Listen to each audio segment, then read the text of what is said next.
Let me say welcome to Back the Culture Show, the Jamaica National Era Series. Tonight the series continues, where we celebrate another era, another national hero. Tonight we celebrate George William Gordon. We have some great guests lined up for you. You will be learning something this evening, eh? But do me a quick favor. Text somebody right now, call somebody. Tell them it's time for Back the Culture Show. Let me say thank you to the team that worked so hard in putting this together. But before I go back to Master Control, as we celebrate George William Gordon, play a few songs for you.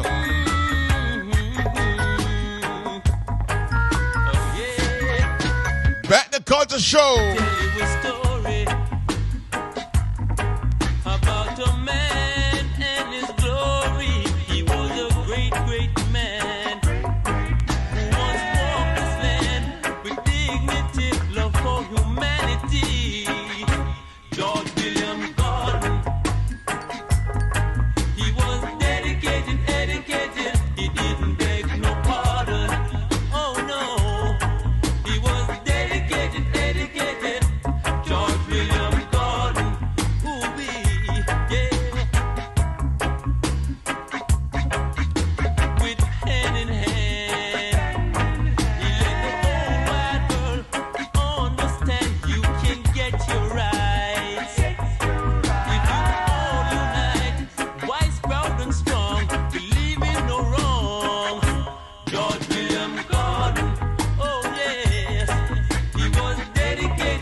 That's who we are celebrating tonight, George William Gordon, our national hero, telling their stories from our perspective. So that we can really live. When a man gives his life, tell me now, what more can he give? Oh yeah. He made the ultimate sacrifice. George William Gordon. Oh yeah. He was dedicated. He didn't beg no pardon. Oh no. He was dedicated. Yeah. As we back the culture.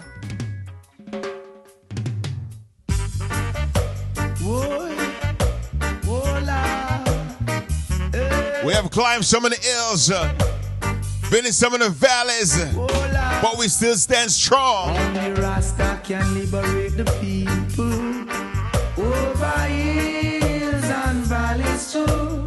Don't let them fool you. Don't believe for a minute that they are with you. Jah free the people over hills and valleys too. Don't let them fool you. Don't believe for a minute they don't like you.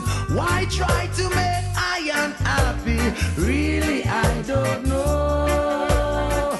If it was up to them, my friend, we would never see the sun or the snow. Through that mystical communication within, we keep on coming together. I love to see brothers and sisters looking out for one another. That's the way it should be, not contrary. Stop tearing down each other. Only Rasta free the people over hills and valleys too. Don't let them fool. We are building. Don't believe 1 minute that they are with you. Shall free the people over hills and valleys too. Welcome to Back the Culture Show. Celebrating Don't believe George William Gordon. With you, our drugs don't do. You just behaving like they want you to, yeah. I say, arrogance is much different from ignorance, and I know you feel the same way too. Many live this life without having a clue. No reason why they are so sad and blue. Places to go, so much things to do. Not a moment to reflect on the cycle of life, yeah. Who free the people over years. Before I go back to master control, Don't let them fool you. Don't believe for a minute. his life, his legacy. Life is one big road. George William Gordon. Sign. One big road with a lots of Back to culture show. sign and both sides. Come on, come on. Life is one big road with a lots of sign. Sign and both sides. I'm gonna make up my mind to face reality all the time. Eternal Father, bless our land. Guard us with thy mighty hand. Keep us free from evil eyes. Be our light through countless eyes. To our leaders, great defender, grant true wisdom from above. Justice, truth be yours forever. Jamaica, land we love. Jamaica, Jamaica, Jamaica, land we love. Teach us true respect for all. Stir response to duty's call. Strengthen us the weak to cherish.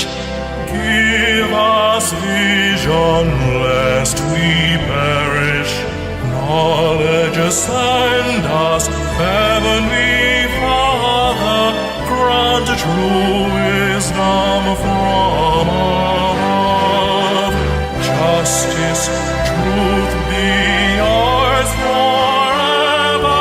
Jamaica, land we love. Jamaica, Jamaica, Jamaica, land we love.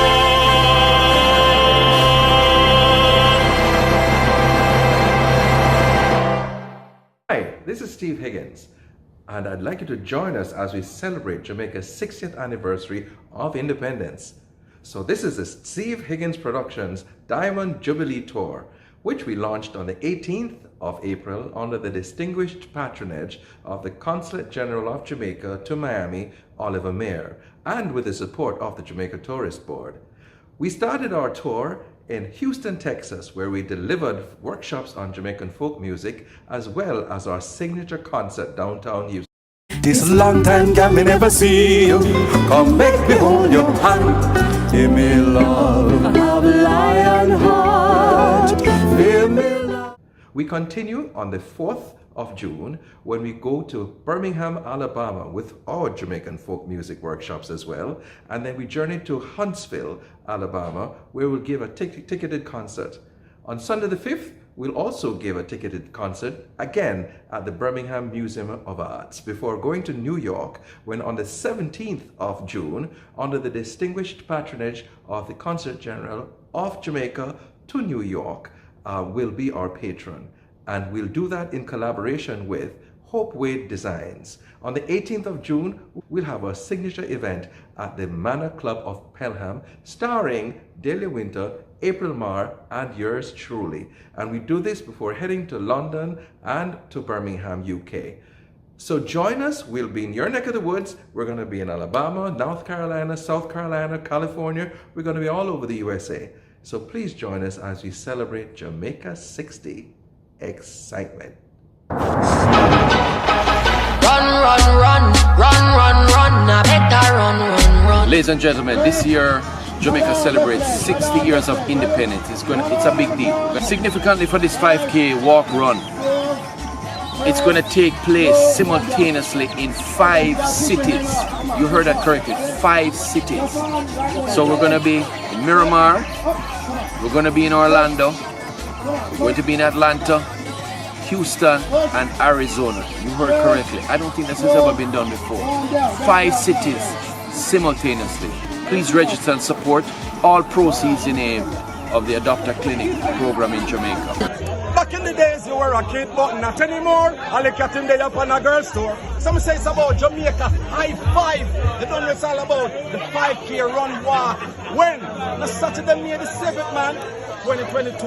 Our life never easy. Could I write books? Amount of things will happen. Could I make your trip? And we are going to run it off. The 5K run going to come out. Mad so. Hey, it's your girl, Jacinth Headlam, author, actress, and film producer. And I just want to come by real quick to remind you for go and register for Jamaica High Five 5K Run Walk. Whether you want to come, have fun, walk, skip, dance, run, whatever, be there or be square. I am registered and I'll encourage everyone, no matter where you're from, just give back to a great initiative. Going to www.jamaica5krun.com. High five. Run! The Jamaica High 5K Run is presented by Deacon the Jamaican Kitchen and Memorial Healthcare. Sponsored by Carib Shopper and Best Dressed Chicken. The Jamaica Heroes Modernized project is about reviving and modernizing the portrayal of Jamaica's national heroes. What we're doing is we're taking the story for heroes and we're going to immerse the world into who they were and the Jamaican culture. We're going to be doing that with film, with music, fine art paintings, a digital platform, and print. The film is going to take you on a journey across Jamaica, from Negril Point to Moran Point, mountains, valleys, rivers. Jamaica is not just a beach. I want to show you Jamaican culture and lifestyle for the whole world to see.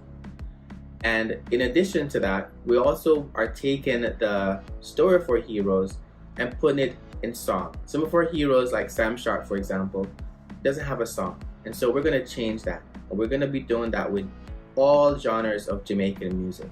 That's mento, ska, rocksteady, reggae, dancehall, and really create something that people can listen to, vibe with, and that will live way past the time when that is created. We're still listening to Bob Marley music today, and he's been dead for quite some time, and we'll be listening to his music 100 years from now. And so we hope to create songs about our heroes that will transcend time. In addition to that, we've also taken those black and white images of our heroes, those black and white sketches of people like Sam Sharp and Queen Nanny, and the black and white images of our other heroes, and transform them into fine art paintings, vibrant fine art paintings that portray them in a more lifelike way and really draw you in, and so also more appealing, if you will, to the younger generation and those people that want to appreciate art in that way. And then of course, the younger generation and everybody today, you're probably watching this show right now on Facebook or some digital platform, YouTube, or our website, Jamaica National Heroes. And so what we've done is we've taken the content and are taking the content of our heroes, centralizing it and aggregating it in one place. So all you have to do is go to JamaicanNationalHeroes.com and you'll find all the information about our heroes in one place. So by making it accessible, it'll be easier for you to find it, and that information, of course, we're also adding to it because we have these incredible historians and scholars and academia and cultural stalwarts who've taken many years to do research about our heroes so that we can now have that information. But even though they've done that research, it's not accessible to the public. And so a part of this project is taking that information and bringing it to the public. A lot of the stories about our heroes and about our history has been painted with the colonizer's lens, right? And so by us taking ownership of that as Jamaicans, we get a chance to be the one to tell that story.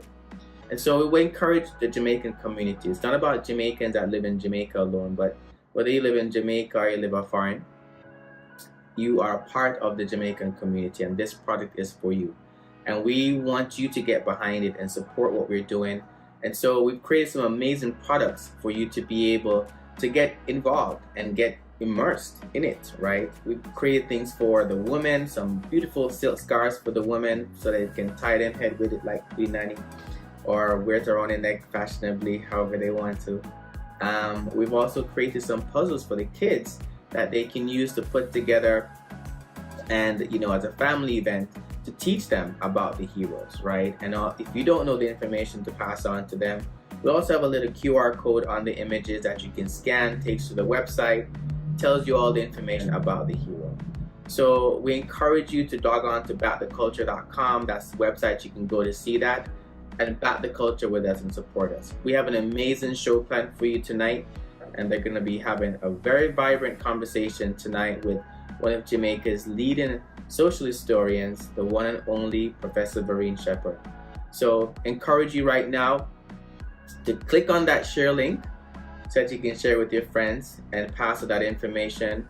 Make sure you're following us on Instagram and on Facebook. That's at Jamaica National Heroes. Log on to the website and stay tuned. Every single month, the last Wednesday of every month, we're going to be having the Back the Culture show, where we're going to be featuring one of our heroes, building up into the Jamaica 60th celebration. So stay tuned for the show. Stick around. We're not going anywhere. I'm going to turn right over to Professor Verene Shepherd. Greetings, everyone. My name is Verene Shepherd, and it's my pleasure to be hosting yet another in this series of going in search of our national heroes and our heroine.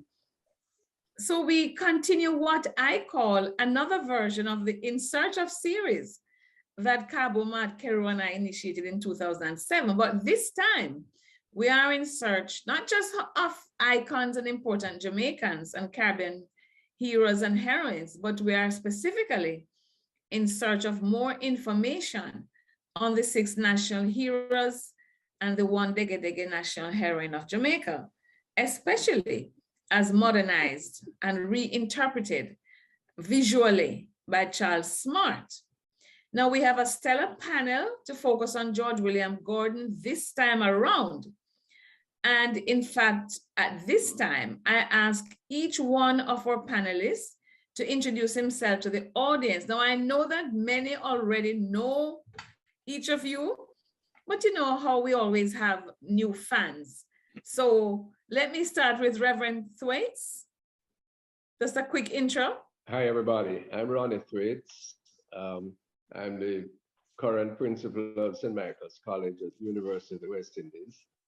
I am the great-grandnephew of George William Gordon, I'm told, and I've served in the Parliament, and I'm also an attorney at law. Thank you, Ronnie. And I go to Clinton Hutton. Yes, greetings. I'm Clinton Hutton.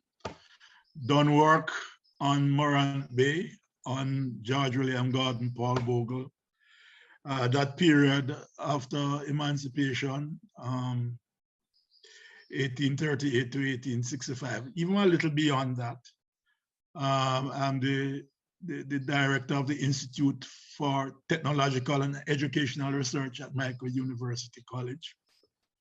Great. Retired professor of Caribbean political philosophy. All right. So I think we lost you for a little while, but nevertheless, let me go to Professor Gad Heuman for a short intro. So I am Professor Emeritus at the University of Warwick. I've worked on the Caribbean for as long as I've known Verene, and author of this book, which has a great deal of information on George William Gordon and the Morant Bay Rebellion, called The Killing Time. Yes, great. I thought Ronnie was about to show us a book that he has there in his hands as well. Yes. Okay, George William Gordon, in his own words, that's wonderful. And Clinton, of course, your book is, well, it was, when did you publish that book on Morant Bay? Color for Color, Skin Skin for Skin. Can't hear me? 2015, it came out on the anniversary of it came out at the 150th anniversary of Morant Bay. Yes, it was so well timed. And you might be saying, so why didn't I introduce myself a little bit more? Well, I'm a social historian. I'm Professor Emerita of Social History at the University of the West Indies. I'm the current director of the Institute, well, it's aspirational, the Center for Reparation Research. And I'm now the chair of the United Nations Committee on the Elimination of Racial Discrimination. And so that's me for now. Now we're talking about George William Gordon, and Ronnie Thwaites, I think that's where I want to jump off, how you started. I want to know how you became aware that you're connected to George William Gordon, and tell us exactly what your personal connection to George William Gordon is. And actually, I need to hear something about his family life, as far as you know, Ronnie. I became aware of George William Gordon through a boyhood curiosity concerning a large photograph on the wall of a family home in downtown Kingston. But this photograph had a peculiarity. It was turned back to front, and you only saw the brown paper backing of it. And I inquired and turned it around and was surprised and was chastened by a great aunt of mine not to touch that. And it was the picture that we're all familiar with of George William Gordon, but he was an embarrassment to the Davidson and then the Thwaites family, from which who were sprung from him, and they had kept his picture on the wall, but never looked at it, and considered it a disgrace. This piqued my imagination, and I asked the elders in the family as much as I could about him. And unfortunately, there was very little information passing, which only increased my curiosity. Events were overtaken by the declaration of Gordon as a national hero. I became interested in the literature that was emerging, and latterly and very sporadically, I have been interested in his particular contributions in the House of Assembly, which I think indicate the range of his interest. He was thought of by the family as a class traitor and a race traitor. And I thought that at least if I was going to spend time in Gordon House, I spent almost 25 years, that I should know more about him. And I have caused this collection of some of his speeches in the House of Assembly to be done. And Okay. one day I hope to refine it. So, Ronnie, do you know of any family member who looked like Gordon? Is that a true representation of him visually? There are, yes, but it's been, genetics has watered down his descendants considerably. One person who claimed he had a facial resemblance was the late Minister of Agriculture, Keebleman, my cousin, who is sprung from the same line. Okay. Okay, because we always wonder if these are visual representations, if they're correct, and so on. But that's fascinating. But let me, Clinton, what can you add to our knowledge of the biography of George William Gordon? And, because his birth, his parents, some of that is kind of sketchy. And I wondered if you could help to fill out some of that biographical details for us, Clinton. Yes, it is sketchy. But by the way, the photo that is of him is really him. It was published during his time. It was published in 1865 by Harper's Magazine, a studio in Kingston, by the Dupley brothers. So it is really him. It So was tell said us that he was something more about him, about his background, his family, his father, his mother, and so on. Yes. He seemed to have been born in 1815 thereabout. His father was a Scottish planter in Jamaica who owned and enslaved Africans in Jamaica. His mother was an enslaved woman. She was a brown woman called mulatto, a mixture of white and black. And Gordon seemed to have been close to her, had good things to say about her and her sufferings. And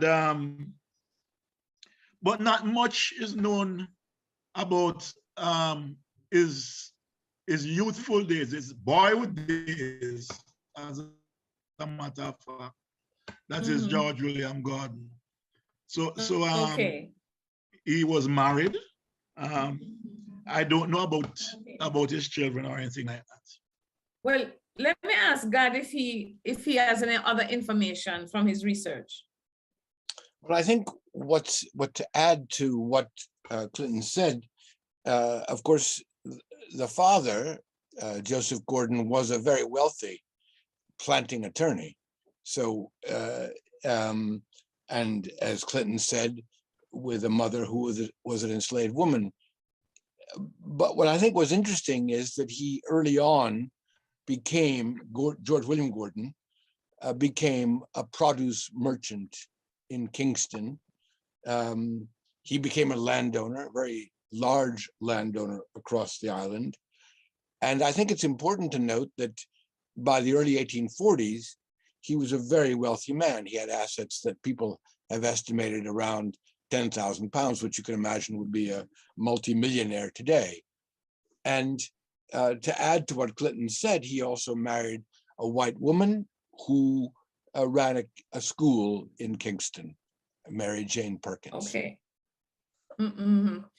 Ronnie, I think I heard that his mother was called Anne Rattray. Am I correct? That's what we have been told. Yes, that's what we record. Have seen. Was there any whispering in the family because she was a Black woman? I mean, I know we call her mixed race or mulatto or whatever, but you know, she was a Black woman. She, you know, were there any whisperings in the family from what you can tell from people who, you know, have informed you through oral history? Yes, but that was the bias against someone in the family who was of promise and of wealth for marrying a brown woman or an enslaved woman was secondary to the mortal sin of betraying his class and his color in the border struggle.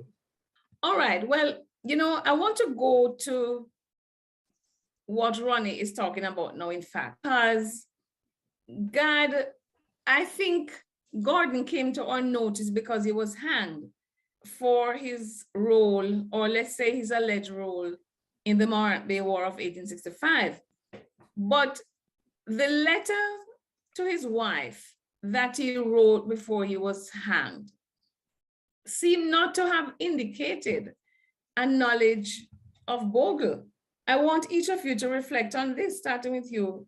He never knew and worked with Bogle. He never supported Bogle's causes. Well, of course, we know that he was very close to Bogle. We know that Paul Bogle was his electoral agent for St. Thomas in the East. We know that there was considerable correspondence between Bogle and Gordon. And there was a very close political and religious connection with Paul Bogle. So the statement in the letter, I think we have to discount on the basis that this was the writing of a man about to be hanged, perhaps to protect Paul Bogle, perhaps in hopes of saving himself. I think we have to discount that particular statement, though the letter is extremely important and very valuable. But Clinton, if we discount that, how do we know which parts of the letter to believe and which aspects of the letter we should discount?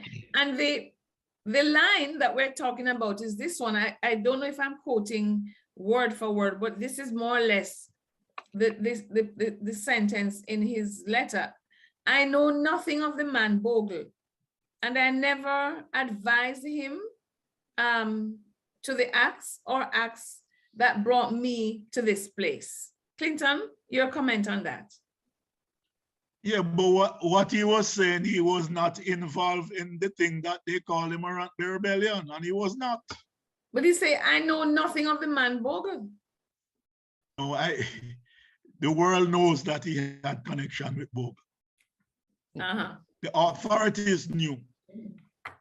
These are things that were stated in speeches, in election campaigns.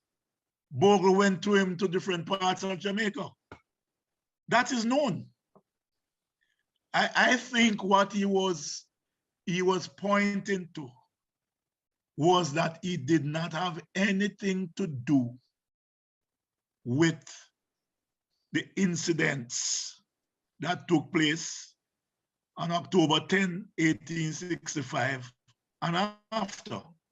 But Ronnie, I think that's what you're speaking to. Let me turn to Ronnie. How well known is this letter among the writings that you have collected, Ronnie? Not well known at all. The letter is well known, but that particular aspect of it is not. That is clear, because that would tend to demean. First of all, it is clearly palpably untrue, as our panelists have stated, and it goes against the entire walk of his activities, certainly from 1861, 62 up to 1865. So, like the others, I write it off as the desperation of a man close to death, and more so the fact that he wasn't in St. Thomas, and although connected, certainly might not have seen or did not see himself as being an immediate instigator of what took place in Morant Bay. But you are a reverend. You give sermons in your church. You inspire people. What is involvement or what is knowing?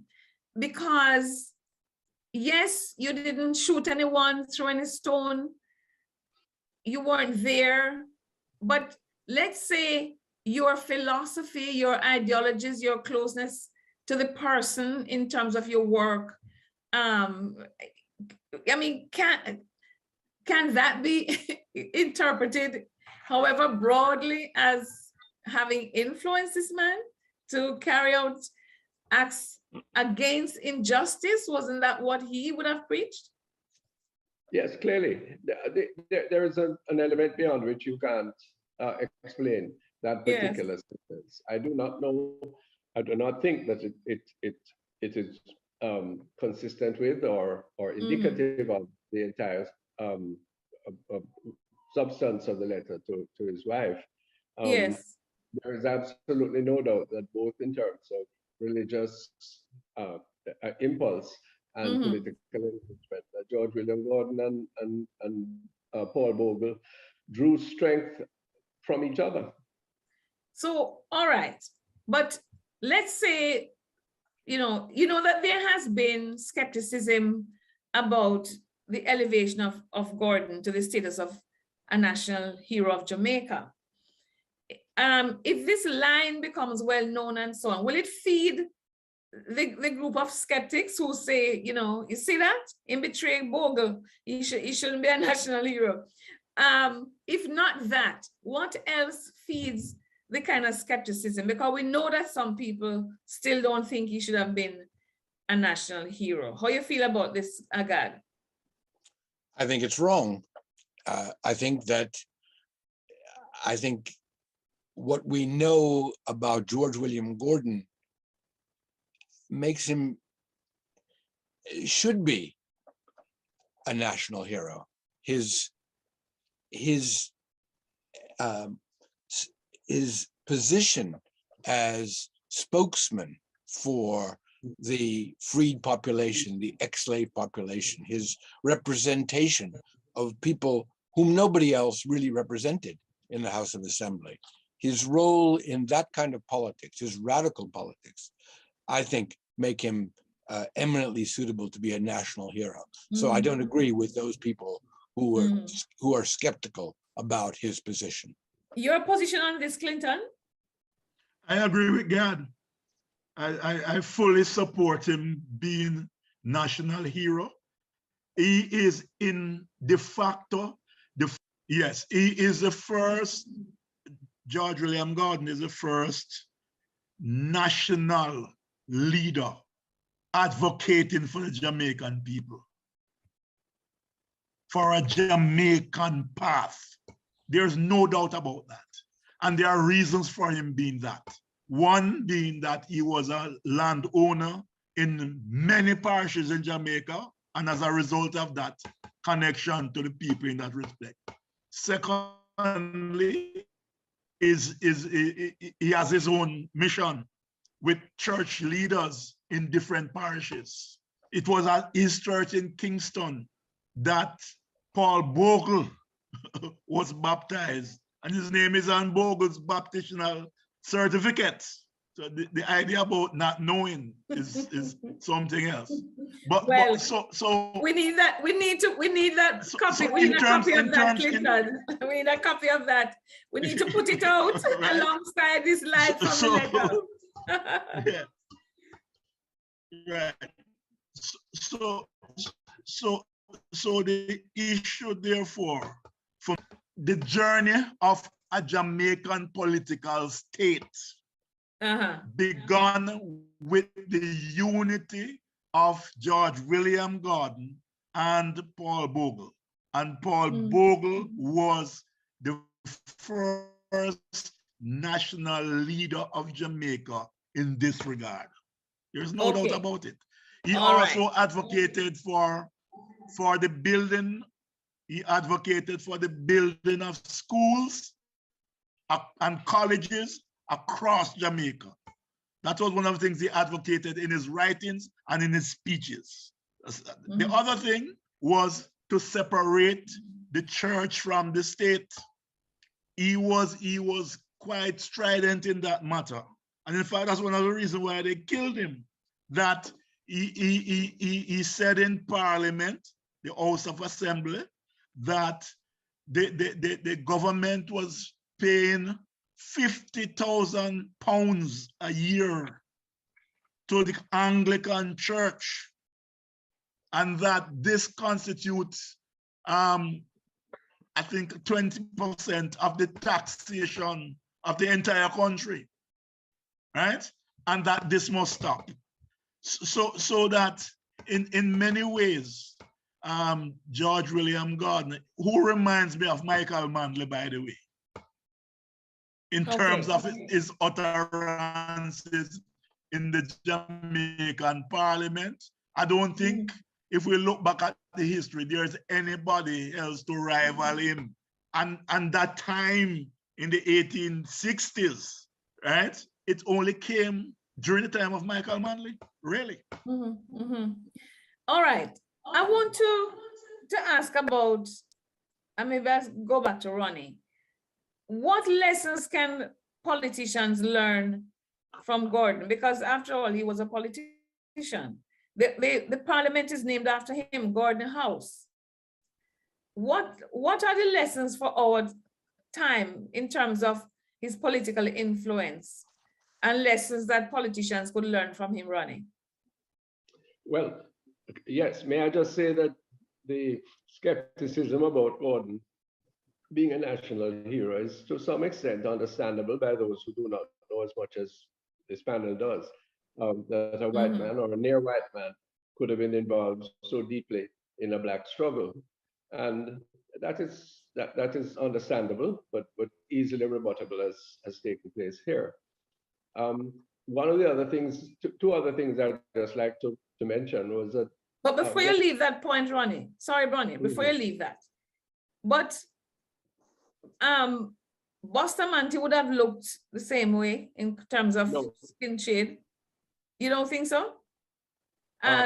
Norman Manley, to a sense, people still laud them for their trade unionism and their 1930s involvement in the labor struggle.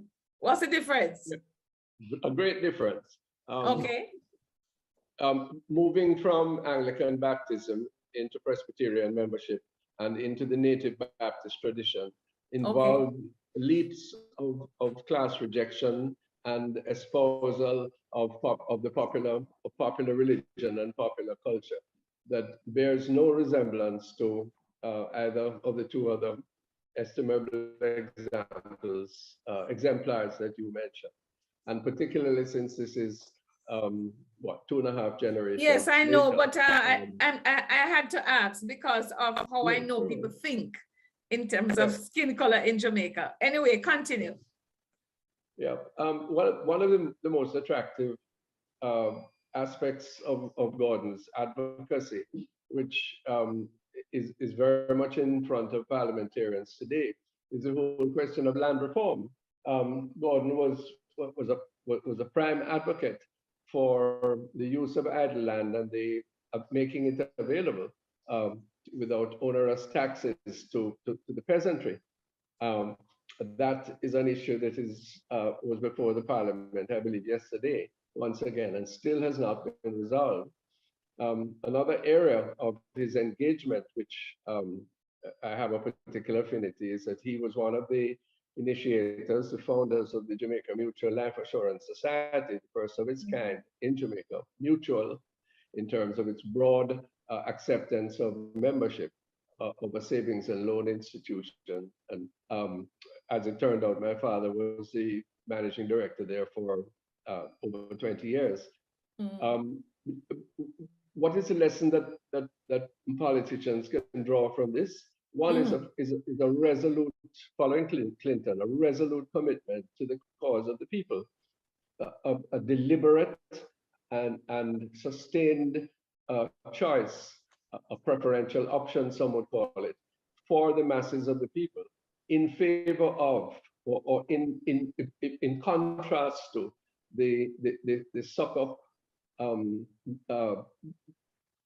mentality of subservience to the white establishment, which would have been expected of him as a high-brown Jamaican. I think that struggle, slightly more melanized now and gilded around by all kinds of Westminsterism, is still the crucible of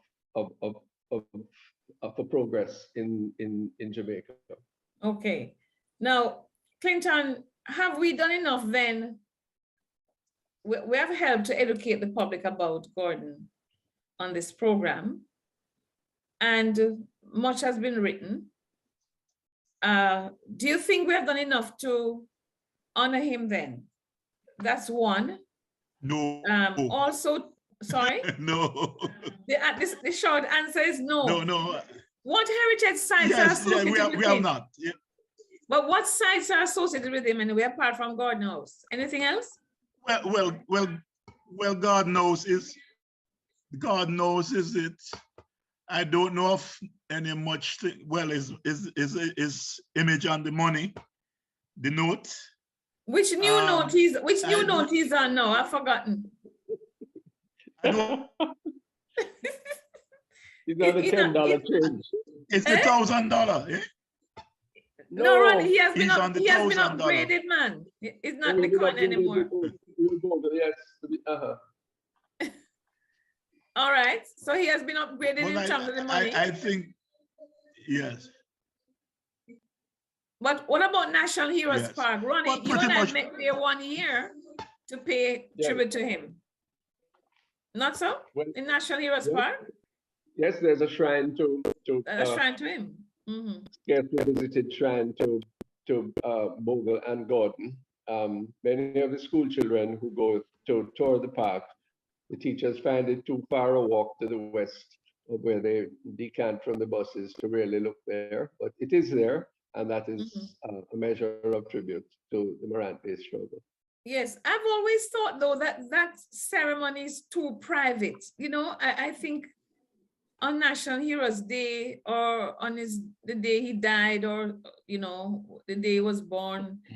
I mean, I think it should be a bigger ceremony, not just a few people gathering there to lay wreath, but that's just my thought.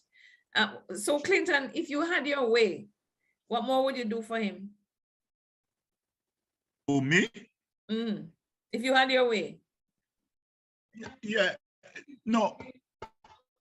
Well, that's why I wrote a book chapter on him, but a book should be written on him. I might take that up. A book should be written on him. And there should be lectures on him to George William Gordon, but in fact to all of them. What about in Morant Bay? There is a way in which yes. No, he was executed there on the 23rd of October, 1865. Right. But nothing in Morant Bay to him? There's nothing there. There's nothing there that I can remember at all. Yeah. There's nothing there. But and Ronnie, something should be there. Ronnie, and in fact, he was buried behind in the courthouse. Behind, yes, exactly. Yes, with Paul Bogle. Paul Bogle was executed the day after him. Right. But you know, we have been calling for a wall of honor out in Morant Bay. So his name would get on that. But Ronnie is in Kingston, isn't the house up in Cherry Gardens? Is it a heritage site? People go, I know it's privately owned now, but heritage sites can be privately owned, but kept up as a heritage site. I was distressed that apparently there was a little house for unrattery somewhere on the property, but that was destroyed. You know? I too am very sorry that was the case. The great house is maintained by the present owner, who is a very strong patriotic Jamaican. But the actual place where Gordon would have been nurtured has been destroyed. I also, in terms of memorials, want to draw your attention to the heritage piece film done by Lenny Littlewhite called Time to Remember. Oh yes. Which is the story of Bogle and Gordon, and which is replayed usually on JIS television at around Heroes Day, but which could, I think, be upgraded and used more broadly. My worry though is that each generation gets little and little, you know, fewer and fewer tidbits about him. History education is fading. And I think it shouldn't just be a bullet point along the way in October. And so, but Ronnie, that booklet you held up in his words, how widely available is that? No, that's something that I and a colleague, Franklin Johnson, have been working on, and it suffers from repeated distractions, but hopefully before too long it can be refined and published. Yes, you have it there in your hand. Can you read us something from it? Well, I was looking at the point that Clinton was making about his criticism of the established church. Yes. And here is Gordon saying it is in a wretched condition. He's writing about the clergy, and yet no class of men is so well paid by the state for doing so little as a clergy. There are men among them who are living most disorderly, most improperly, and most indolent lives, and who are desecrating their high profession and being paid by the poor man for it. Wow. Well, we need more of those thoughts. So I wish you well as you and Franklin work on it to get it published. But since we're talking about sources, Gad, where do we look for information on the Morant Bay War, apart from the books that you and Clinton wrote? Is there anything simpler for the children about Gordon? And I'll ask you the same question, Clinton, but Gad first. Well, we need, obviously, someone has to produce something at that particular level. But one of the things that I think we haven't discussed, which I think is very important and which should be emphasized, is the nature of his arrest. Because remember that he was arrested in Kingston under civil jurisdiction. He was brought to Morant Bay because there was martial law in Morant Bay. And he gave himself up in Kingston thinking if there was a problem, he would be tried in a civil court.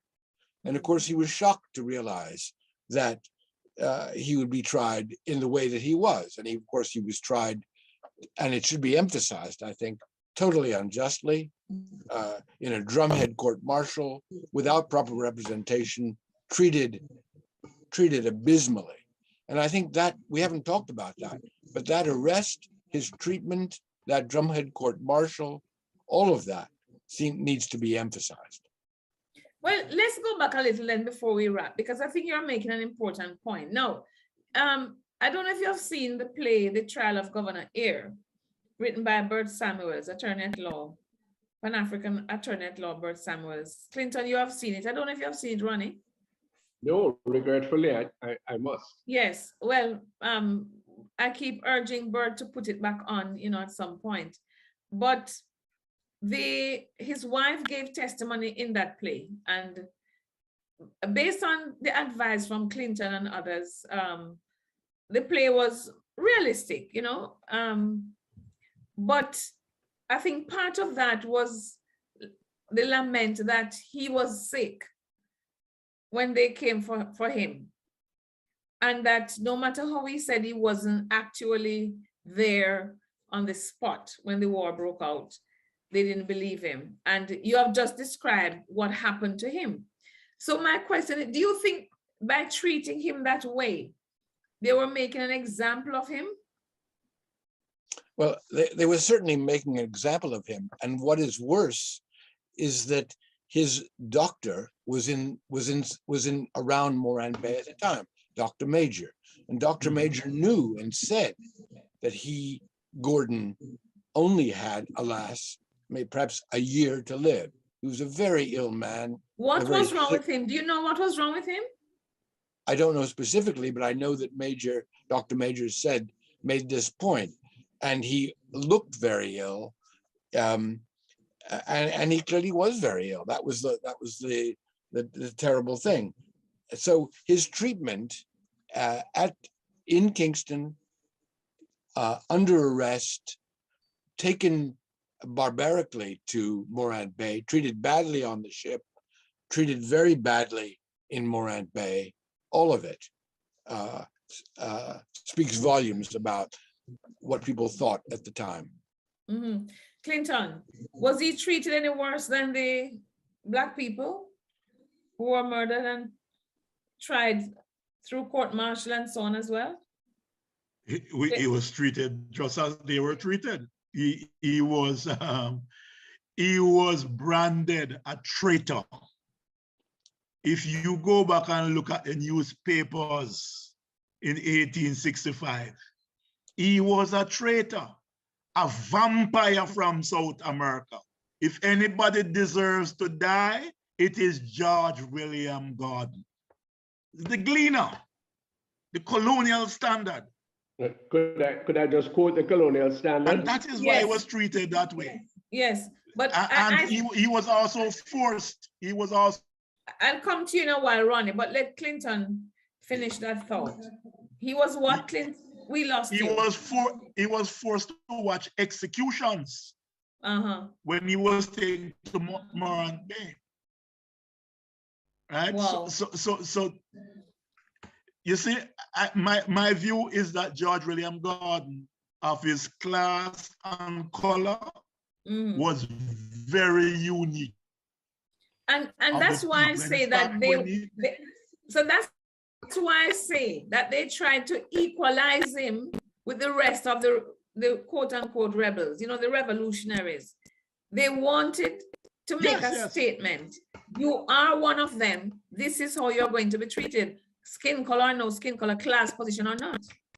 Yes, they would not have it any other way. Yeah. And I mean, this man was a look, you know, as I said before, the example was made of him because he was really a national figure. He was the best known Jamaican across the island. He had to be made an example of. Yeah. Ronnie was going to quote from the Standard, Jamaica during Standard. That time, at that time, and he read John Locke to justify some of his arguments. He read Adam Smith. He read widely. Right?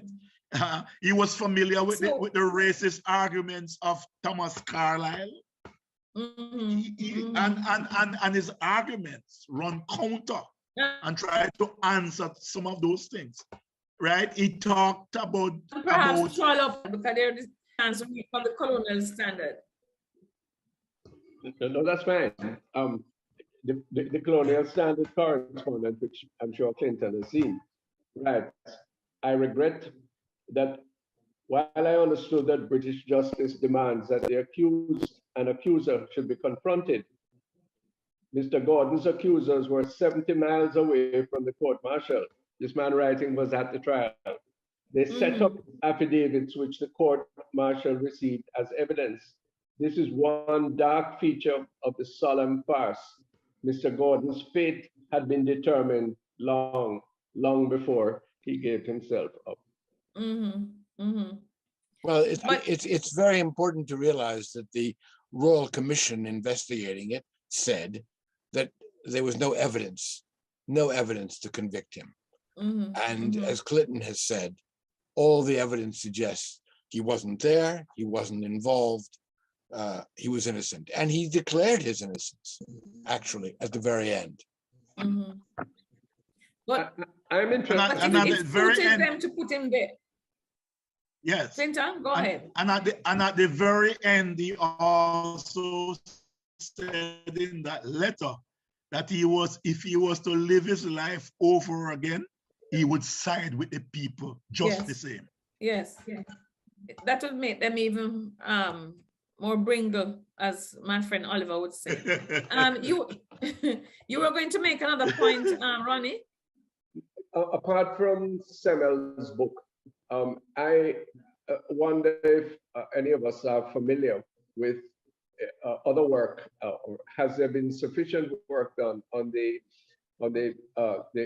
ferment of conscience, the ferment of ideology that gripped the English and European intellectual and political scenes as a result of the 1865 rebellion, and of course Gordon's personality being kind of English or of English origin and the injustice done to him was of particular concern.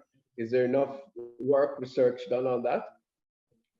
Good question, because I had actually started to ask both Clinton and Gad for a suggestion of sources, not only for children, you know, young people, school-age children, but also for others. So your question is very specific about the post-hanging literature, what has come out in terms of assessing what happened, but also specifically writing about Gordon, his philosophy, his fate, and so on. Do you know, can you suggest any? Was there any kind of discussion within Britain in the way that there was discussion about Eyre? There was certainly discussion about the whole Eyre controversy, and the reason for the Eyre controversy was because of Eyre's transferring Gordon to martial law jurisdiction. That was the basis of the complaint against Eyre. It wasn't that Eyre was responsible for killing at a minimum 400 and some people. It wasn't that. It wasn't the nature of the horrible suppression that was involved. It was taking Gordon illegally out of civil jurisdiction and placing him into martial law. That's what John Stuart Mill and others sought to try Governor Eyre for. That was the problem. Yeah, but was that correct though, Clinton, in your view? Was that what? Was that correct? Should that have been the dominant narrative rather than outrage at Eyre's role in, I'm not saying that that concern isn't valid. I'm just wondering, you know, if there shouldn't have been greater outrage at the totality of what happened, not just picking out that injustice to Gordon. I think, yeah. There was outrage at the totality of the thing, but it was more specifically directed to a member of the House of Assembly who was illegally arrested and taken and hanged. That was what, and therefore in the British Parliament, for example, people like Chris Buxton, amongst others, spoke about these things. And so there was a big debate in Britain over what happened in Jamaica. And but always at the center of that, the thing that happened to George William Gordon was what was able to unite most of the opposition against the thing. There were huge meetings in Hyde Park. Karl Marx addressed a meeting in Hyde Park, which involved what happened in Morant Bay. Bernard. So the British working class. You were saying, God, you were picking up on that in point? Bernard Semmel's book, he talked about, I recall him saying something like, for weeks on end, there was nothing talked about in England except this case. So as Clinton says, it was really significant. Well, we have to wrap, but I want to ask you, each of you, it's not just about have we done enough, but specifically because of that injustice. Should we make more of that in the reparation call? Should we be calling specifically for justice by the British for Gordon? Clinton? Yes, in fact, Chris raised the issue of reparations for the people whose houses were burnt down or destroyed. And he raised it in Parliament. But it never went further because they assured him that it would have happened. But as it turned out, only planters were compensated. And what Chris raised in the British Parliament. We missed the name. Clinton. I have the document, Buxton. Clinton, I'm so sorry. We missed the name because you're in and Christopher out. Buxton. Oh, I see. Yes. Okay. Yes. Christopher Buxton, right? So, and his speech in Parliament is available. Yes. I think I have it somewhere here. So well, yes, walk with it to your reparation can be raised. Walk with it to your reparation meeting, right? And let us make sure that in the whole narrative and claim, we specify that as well. But okay, I want to ask you finally, each of you. We have been talking about George William Gordon, and in the series, we have spoken about Queen Nana, or Nanny, as people call her, Paul Bogle, Sam Sharp, and we have others to talk about. Is it time to add it to the number of national heroes, and should we change the criteria so that others can fit? So I'm going to go to each of you. Ronnie, what do you think? I don't Time think for so. more? No, I think there's a distinct, two things. One, there's a distinct character called, which might be called a national icon, someone who has distinguished themselves in a particular field of endeavor to the pride of the nation. I believe that the designation of national hero, however, ought to be reserved for somebody who has exhibited great sacrifice, if not the sacrifice of their life, certainly their entire career, and has borne travail as a result of it because of their national spirit or their religious conviction. Okay, Gad? I think that in the future it might be possible to widen the net. Of course, Gordon, Bogle, Nane, Sam Sharp, great. But there are people we don't know about. There are people that we need to do work on. And I'm sure that future historians will come across people who fit Ronnie Thwaites' bill. Who are you Marley. thinking about, Clinton? Marley. Bob Marley. Yes. Yes.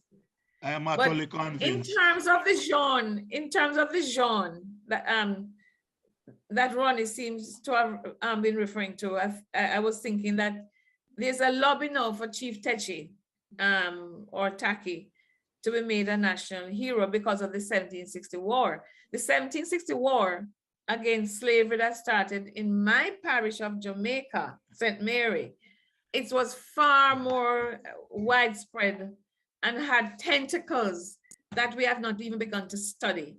So among that group, I think he could qualify. The problem is that there were several leaders and there were several people who took on the struggle after 1760, stretching back to Westmoreland with Opongo or Wager, you know, and there was also Chief Jamaica, Chief Kingston, and others. There were these Ghanaian headmen and chiefs. So and the Queen, and that's the Queen. And Queen Kuba, yes, Queen Kuba. The thing is, that's why increasingly I keep saying, Wall of Honor, Wall of Honor. One hand alone can't clap. Put all the names that we know on a Wall of Honor, even if we have a special place for the Ghanaian chiefs who are there. But let's come to your Bob Marley. And Miss Lou, what about Miss Lou? Yes. No, I'm with you now, Clinton. Yes.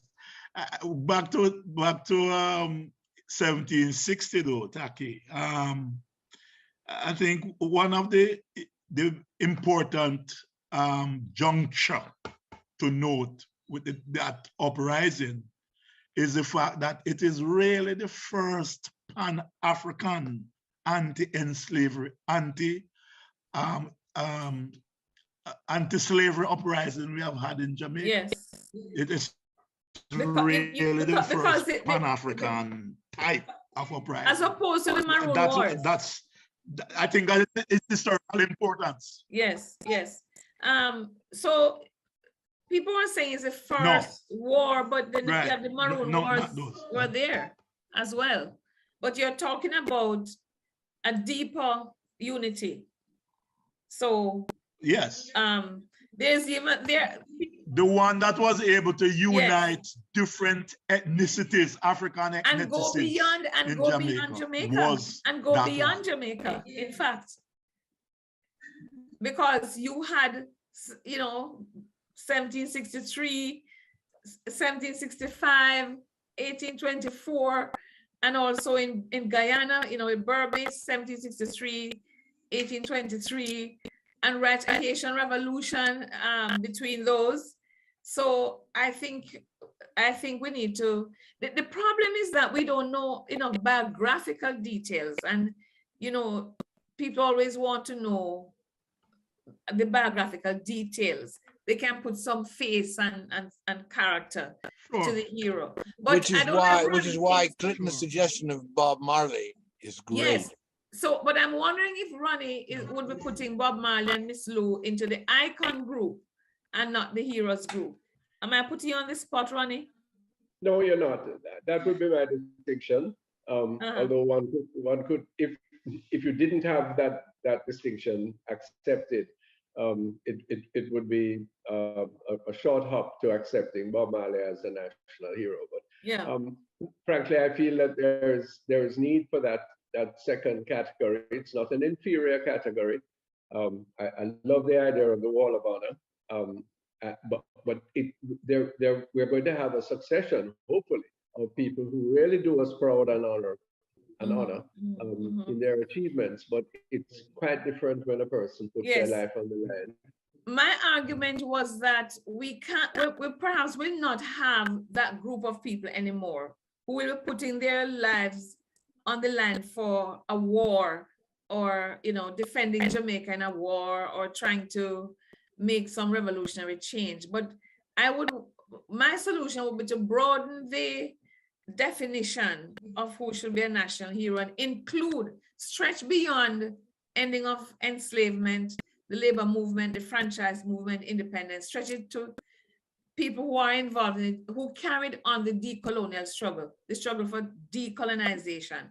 And no one can tell me that Bob Marley did not carry on the struggle for decolonization, and Miss Lou and some others, and even some from the 1930s, like St. William Grant, and Father Coombs, who were not given their true honor, But anyway, we have to leave it there. Thank you so much for chatting with me this evening. I'm very sorry that we couldn't link up with the fantastic, knowledgeable Swithin Wilmot, who would have rounded out this discussion, but maybe a one-to-one with Swithin some other time. So thank you, Ronnie Thwaites. Thank you, Gad Heuman. Thank you, Clinton Hutton. And thank you, Charles Smart. You hear me? I call you that now. Anyway, I know you call yourself different things, Mark Pie, Mark Smart, whatever you call your name today. Thank you so much for what you do and for giving us this opportunity. So this is Verene Shepherd saying walk good and goodbye for now. Thank you so much, everyone. That's great. That's great. As children, we learn the true meaning of being a hero. Being a hero requires great sacrifice for others, not just ourselves. We learned about the heroes of Jamaica's past and how much of themselves and their lives they had to give in building a nation we should be proud to call home. They believed in a Jamaica that was more than just a country, more than just an island, more than land surrounded by water. They believed in a dream of a free nation of people, a nation built on the foundation of their sacrifices, a nation of many people working as one, a nation that would continue to produce legends and nation builders that serve towards that vision.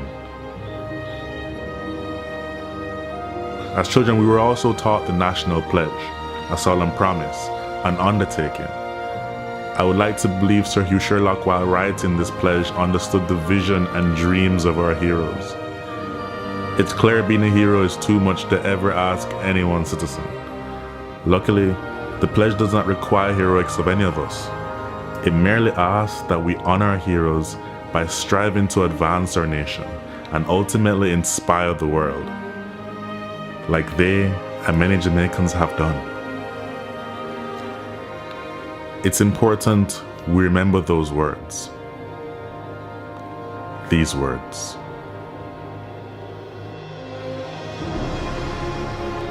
Before God and all mankind, I pledge love and loyalty of my heart, the wisdom and courage of my mind, the strength and vigor of my body in service of my fellow citizens. I promise to stand up for justice, brotherhood, and peace, to work diligently and creatively, to think generously and honestly, so that Jamaica may, under God, increase in beauty, fellowship, and prosperity, and play her part in advancing the welfare of the whole human race.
Jamaican born and raised on this land, maybe you will remember saying those words, singing that song in a classroom or some general assembly.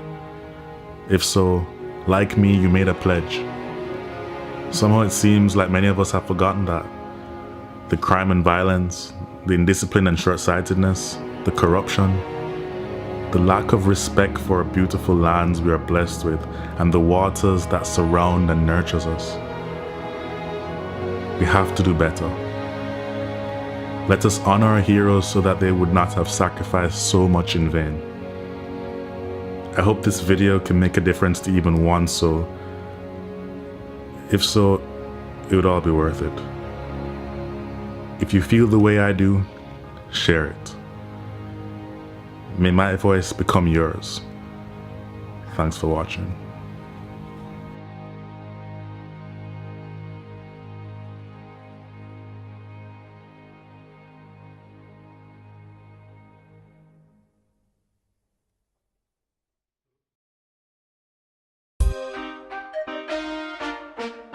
Wow. Let me say that again. Wow, wow. What a great presentation. So many great nuggets of information. Thank you so much to the team. You did a great job this evening. Thank you so much to the guests. They gave us such great information. All the viewers, we say thank you also. But without you, it's not possible. Back to Culture Show. They gave you a few minutes. Let me see, what can I do? This journey we are on, it's a long journey. No one ever can understand it, the way the system plans. But we keep moving forward. No hope, no chance, no loophole, no escape for a sufferer man. Cause every time I lift my head above water and try to save myself from drown, there's an overnight scheme all worked out, designed to keep me down. Still I'm putting up a resistance. I'm gonna work it out. You know I'm putting up a resistance. I've gotta work it out. Blow, wind blow. I wanna stay home tonight. I long to spend some time with the family, but staying home won't make. Log on to the website. Sometimes the pressure make me feel JamaicanNationalEras.com. Science is no way out. Follow us on social media. But I'm dollar. That just goes from man to mouth. Still I'm putting up a resistance. I'm gonna work it out. You know I'm Great show as always, team. I've got to work it out. Lord, I'm putting up resistance.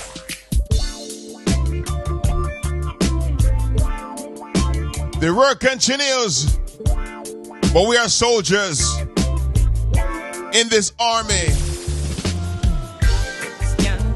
Celebrating Jamaica National Heroes. Tonight, we celebrate George William Gordon.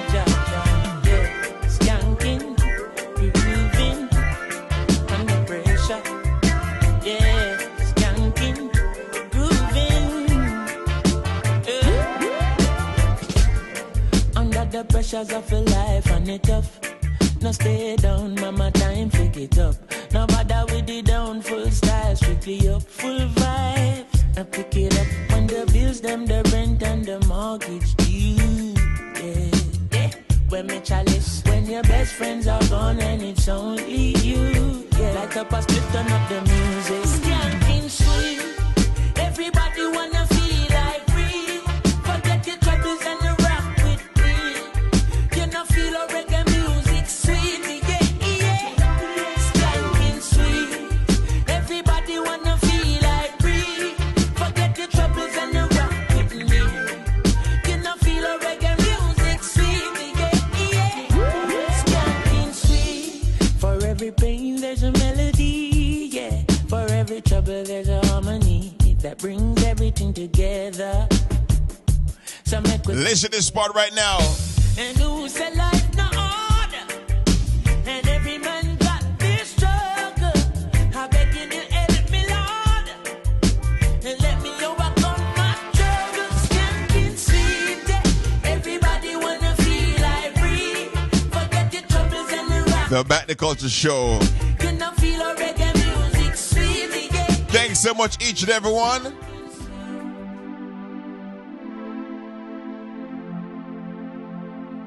Looking forward to seeing you next time.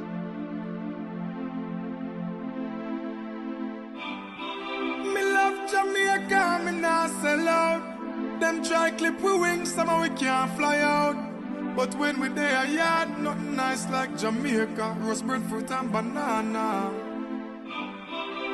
Under the tree with a glass of lemonade.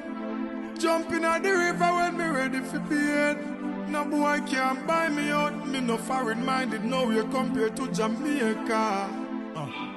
Jamaica love. We wanna feel Jamaica love. That's how we're back to culture. Everybody. That's how we celebrate our national heroes.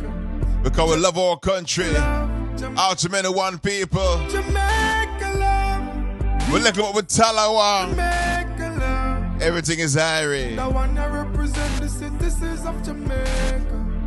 Jamaica love, Jamaica. Represent where you're born. Tune up hurricane and storm. From the time red jack, me no matter about tax man, still a hustler than a gone. Jamaican have the link to the link. They can Canadian, American, England. Make sure say when they are foreign and hustle, mama visit Western Union.